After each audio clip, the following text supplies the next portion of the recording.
सर्वत्र गोविन्दनाम संकीर्तनं गोविन्द गोविन्द। ॐ श्रीगुरुभ्यो नमः। इति श्रीमद्भागवतमहापुराणं दशमस्कन्धः। अथ सप्तविंशोऽध्यायः। श्रीशुक उवाच गोवर्धने धृते शैल आसाराद्रक्षिते व्रजे गोलोकादाव्रजत्कृष्णं सुरभिशक्र एव च विविक्त उपसंगम्य व्रीडितः कृतहेलनः पस्पर्शपादयोर्येनं किरीटेनार्कवर्चसा दृष्टश्रुतानुभावोऽस्य कृष्णस्यां यततेजसः नष्टत्रिलोकेशमध इन्द्राः कृताञ्जलिः। इन्द्र उवाच विशुद्धसत्त्वं तव धाम शान्तं तपोमयं ध्वस्तरजस्तमस्कं मायामयोऽयं गुणसम्प्रवाहो न विद्यते अग्रहणानुबन्धः कुतो नु तद्हेतव एष तत्कृता लोभादयो ये अबुधलिङ्गभावाः तथापि दण्डं भगवान् बिभर्ति धर्मस्य गुप्त्यै कलनिग्रहाय पिता गुरुस्त्वं जगतामधीशो दुरज्ञयः काल उपातदण्डः हिताय स्वेच्छातानुभिः समीहसि मानं विदुन्वञ्जगदीशमानिनां ये मद्विदाज्ञा जगदीशमानिनः त्वां वीक्ष्य काले भयमाशु तन्मदं हित्वार्यमार्गं प्रपजन्त्यपस्मया इहा कलानामपि तेऽनुशासनं सत्वं ममेश्वर्यमधप्लुतस्य कृतागसस्ते विदुषः प्रभावं क्षन्तुं प्रभोतार्हसि मूढचेतसो मैवं पुनर्भून्मतिलीश मे सति तवावतारो यमतोक्षजेह स्वयंवराणाम् उर्भारजन्मनां चमोपतीनामभवाय देव भवाय युष्मच्चरणानुवर्तिनां नमस्तुभ्यं भगवते पुरुषाय महात्मने वासुदेवाय कृष्णाय सात्वतां पतये नमः स्वच्छन्दोपात्तदेहाय विशुद्धज्ञानमूर्तये सर्वस्मै सर्वबीजाय सर्वभूतात्मने नमः मयेदं भगवन् गोष्ठ नाशायासारवायुभिः चेष्टितं विहते यज्ञे मानिना तीव्रमन्युना त्वयेषानुगृहीतोऽस्मि ध्वस्तस्तम्भो वृतोद्यमः ईश्वरं गुरुमात्मानं त्वामहं शरणं गतः। श्रीशुक उवाच एवं संकीर्तितः कृष्णो मघोना भगवानमुं मेघगम्भीरया वाचा प्रहसन्निदमब्रवीत्। श्री भगवानुवाच मया ते कारिमघवन् मखभङ्गोऽनुगृह्णता मदनुस्मृतये नित्यं मत्तस्येन्द्रश्रिया भृशं मामैश्वर्यश्रीमदान्धो दण्डपाणिं न पश्यति तं भ्रंशयामि सम्पद्भ्यो यस्य चेच्छाम्यनुग्रहं गम्यतां शक्रभद्रं वः क्रियताम्यानुशासनं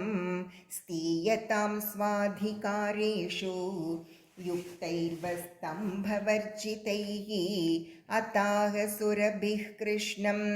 अभिवन्द्य मनस्विनी स्वसन्तानैरूपामन्त्र्य गोपरूपिणीम् ईश्वरं। सुरभिरुवाच कृष्ण कृष्ण महायोगिन् विश्वात्मन् विश्वसम्भव भवता लोकनाथेन सनाता वयमच्युत त्वं नः परमकं दैवं त्वं न इन्द्रो जगत्पते भवाय भवगो विप्र देवानां ये च साधवः इन्द्रं नस्त्वाभिषेक्ष्यामो ब्रह्मणो नोदिता वयम् अवतीर्णोऽसि विश्वात्मन् भूमिर्भारापनुत्तये श्रीशुक उवाच एवं कृष्णम् उपामन्त्र्य सुरभिः पयसात्मनः जलैराकाशगङ्गाया ऐरावतकरोद्धृतैः इन्द्रः सुरर्षिभिः साकं नोदितो देवमातृभिः अभ्यषिञ्चत दाशार्हं गोविन्द इति चाभ्यधात् तत्रागतास्तुम्बुर्नारदादयो गन्धर्वविद्याधरसिद्धचारणाः जगुर्यशो लोकमलापहं हरेः सुराङ्गना सन्ननृतुर्मुदान्विताः तं तुष्टुवुर्देवनिकायकेतवो व्यवाकिरंश्चाद्भुतपुष्पवृष्टिभिः लोकाः परां निर्वृतिमाप्नुवंस्त्रयो गावस्तथा गामनयन् पयोधृताम् नानारसौघासरितो वृक्षासन्मधुश्रवाः अकृष्टपच्यौषधयो गिरयो अबिभ्रतुन्मनीन् कृष्ण्याभिषिक्तये तानि सत्त्वानि कुरु नन्दन निर्वैराण्यभवन्तात क्रूराण्यपि निसर्गतः इति गोकुलपतिं गोविन्दमभिषिच्य सः अनुज्ञाताययो शक्रो वृतो देवादिभिर्दिवम् इति श्रीमद्भागवते महापुराणे पारमहंस्यां संहितायां दशमस्कन्धे पूर्वार्धे इन्द्रस्तुतिर्नाम सप्तविंशोऽध्यायः। सर्वत्र गोविन्दनाम संकीर्तनं गोविन्द गोविन्द। ॐ सर्वत्र गोविन्दनाम संकीर्तनं गोविन्द गोविन्द। ॐ श्रीगुरुभ्यो नमः। इति श्रीमद्भागवत महापुराणं दशमस्कन्धः अथ अष्टविंशोऽध्यायः। श्रीशुक उवाच एकादश्यां निराहारः समभ्यर्च्य जनार्दनं स्नातुं नन्दस्तु काळिन्द्या द्वादश्यां जलमाविशत् तं गृहीत्वा नयद्भृत्यो वरुणस्यासुरोऽन्तिकम् अविज्ञायासुरीं वेलां प्रविष्टम् उदकं निशि चुक्रुषुस्तमपश्यन्तः कृष्णरामेति गोपकाः भगवांस्तथोपश्रुत्य पितरं वरुणाहृतं तदन्तिकं गतो राजन् स्वानामभयतो विभुः प्राप्तं वीक्ष्य हृषीकेशं लोकपालः सपर्यया महत्या पूजयित्वाह तद्दर्शनमहोत्सवः। वरुण उवाच अद्य मे निभृतो देहो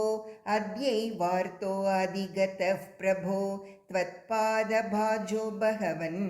अवापुः पारमध्वनः। नमस्तुभ्यं भगवते ब्रह्मणे परमात्मने न यत्र श्रूयते माया लोकसृष्टिविकल्पना अजानता मामकेन मूढेन कार्यवेदिना आनीतोऽयं तव पिता तद् भवान् क्षन्तुमर्हति ममाप्यनुग्रहं कृष्ण कर्तुमर्हस्य शेषदृक् गोविन्दनीयतां येष पिता ते पितृवत्सल। श्रीशुक उवाच एवं प्रसादितः कृष्णो भगवान् ईश्वरेश्वरः आदायागात् स्वपितरं बन्धूनां चावहन्मुदं नन्दस्त्वतीन्द्रियं दृष्ट्वा लोकपालमहोदयं कृष्णे च सन्नतिं तेषां ज्ञातिभ्यो विस्मितो ब्रवीत् ते त्वत्सुख्यधियो राजन् मत्वा गोपास्तम् ईश्वरम् अपि न स्वगतिं सूक्ष्माम् उपाधास्यदधीश्वरः इति स्वान्नां स भगवान् विज्ञायाखिल दृक्स्वयं सङ्कल्पसिद्धये तेषां कृपयैतदा चिन्तयते जनो वै लोकयेतस्मिन् अविद्याकामकर्मभिः उच्चावचासु गतिषु न वेद स्वां गतिं भ्रमन् इति सञ्चिन्त्य भगवान् महाकारुणिको हरिः दर्शयामास लोकं स्वं गोपानां तमसः परं सत्यं ज्ञानमनन्तं यद् ब्रह्मज्योतिसनातनं यद्धि पश्यन्ति मुनयो गुणापाये समाहिताः ते तु ब्रह्मह्रदं नीता मग्नाः कृष्णेन चोद्धृताः ददृशुर्ब्रह्मणो लोकं यत्राक्रूरोऽध्यगात् पुरा नन्दादयस्तु तं दृष्ट्वा परमानन्दनिर्वृताः कृष्णं च तत्र छन्दोभिः स्तूयमानं सुविस्मिताः। ॐ इति श्रीमद्भागवते महापुराणे पारमहंस्यां संहितायां दशमस्कन्धे पूर्वार्धे अष्टविंशोऽध्यायः। सर्वत्र गोविन्दनाम संकीर्तनं गोविन्द गोविन्द। ॐ सर्वत्र गोविन्दनाम संकीर्तनं गोविन्द गोविन्द। ॐ श्रीगुरुभ्यो नमः। इति श्रीमद्भागवत महापुराणं दशमस्कन्धः अथ एकोनत्रिंशोऽध्यायः। श्रीशुक उवाच भगवान् पिता रात्रिः शरदोत्पुल्लमल्लिकाः वीक्ष्य रन्तुं मनश्चक्रे योगमायाम् उपाश्रितः तथोडुराजः ककुभः करैर्मुखं प्राच्या विलिम्पन्नरुणेन शन्तमैः सचर्षणीनाम् उदकाच्युचो मृजन् प्रियः प्रियाया इव दीर्घदर्शनः दृष्ट्वा कुमुद्मन्तमखण्डमण्डलं रमान्ननाभं नवकुङ्कुमारुणं वनं च तत्कोमलगोभिरञ्जितं जगौकलं वामदृशां मनोहरं निशम्य गीतं तदनङ्गवर्धनं व्रजस्त्रियः कृष्णगृहीतमानसाः आजग्मुरन्योन्यमलक्षितोद्यमाः स यत्र कान्तो जवलोलकुण्डलाः दुहन्त्योऽभिययुः काश्चिद् दोहं हित्वा समुत्सुकाः पयोधिश्रित्य संयावम् अनुद्वास्यापराययुः परिवेशयन्त्यस्तद्हित्वा पाययन्त्यः शिशून् पयः शुश्रूषन्त्यः पतीन् काश्चिद् अश्नन्त्योपास्य भोजनं लिम्पन्त्यः प्रमृजन्त्योऽन्या अञ्जन्त्यः काश्च लोचने व्यत्यस्तवस्त्राभरणाः काश्चित् कृष्णान्तिकं ययुः तावार्यमाणाः पतिभिः पितृभिर्भ्रातृबन्धुभिः गोविन्दापहृतात्मानो न न्यवर्तन्त मोहिताः अन्तर्गृहगता काश्चिद् गोप्यो लब्धविनिर्गमाः कृष्णं तद्भावनायुक्ता तद्योर्मीलितलोचनाः दुस्सह प्रेष्टविरह तीव्रतापधुता शुभाः ध्यानप्राप्ताच्युताश्लेष निर्वृत्या क्षीणमङ्गलाः तमेव परमात्मानं जारबुद्ध्यापि सङ्गताः जहुर्गुणमयं देहं सद्यः प्रक्षीणबन्धनाः। राजोवाच कृष्णं विदुः परं कान्तं न तु ब्रह्मतया मुने गुणप्रवाहो परमः तासां गुणधियां कथं। श्रीशुक उवाच उक्तं पुरस्ताद्येतत्ते चैद्यसिद्धिं यथा गतः द्विषन्नपि हृषीकेशं किमुतादोक्षजप्रियाः नृणां निःश्रेयसार्ताय व्यक्तिर्भगवतो नृप अव्ययस्याप्रमेयस्य निर्गुणस्य गुणात्मनः कामं क्रोधं भयं स्नेहम् ऐक्यं सौहृदं एव च नित्यं हरो विदधतो यान्ति तन्मयतां हि ते न चैवं विस्मयः कार्यो भवता भगवत्यजे योगेश्वरेश्वरे कृष्णे यत एतद्विमुच्यते तादृष्ट्वान्तिकमायाता भगवान् व्रजयोषितः अवदद्वदतां श्रेष्ठो वाचः पेशैर्विमोहयन् श्रीभगवान् उवाच स्वागतं वो महाभागाः प्रियं किं करवाणि वः व्रजस्यानामयं कच्चिद् ब्रूतागमनकारणं रजन्येषा घोररूपा घोरसत्त्वनिषेविता प्रतियातव्रजं नेह स्तेयं स्त्रीभिः सुमध्यमाः मातरः पितरः पुत्रा भ्रातरः पतयश्च वः विचिन्वन्ति अपश्यन्तो मा कृध्वं बन्धुसाध्वसम् दृष्टं वनं कुसुमितं राकेशकररञ्जितं यमुनानिललीलैजत्तरु पल्लवशोभितं यद्ध्यातमाचिरं गोष्ठं शुश्रूषध्वं पतिं सतीः क्रन्दन्ति वत्सा बालाश्च तान् पाययत दुह्यत